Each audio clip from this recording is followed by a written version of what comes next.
Бәріңе сәлем, менің атым Бақберген Ернұр Дәулетұлы. Әл-Фараби атындағы Қазақ ұлттық университетінің журналистика факультетінің журналистика мамандығының 3-ші курс студенті, 2022-2023 оқу жылының президенттік шәкіртақы иегері.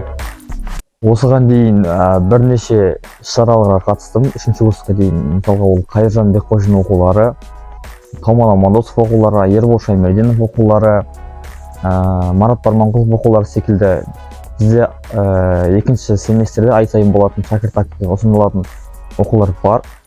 Соларға қатысып, неше түрлі номинация, ғылыми жұмыстан, телесюжеттен, радиосюжеттен номинацияларға қатыстым. Одан кейін, одан бөлек жыл сайын болатын Әл-Фараби оқулары екінші курста қатыстым, оған да жүлделі орын иегері атандым. Одан бөлек екінші курсымда осы Әл-Фараби атындағы Қазақ ұлттық университетінің жанынан ашылған Саналы ұрпақ деген студенттік ұйымның төрағасы болдым. Ол да үлкен рөл ойнады активистикадағы.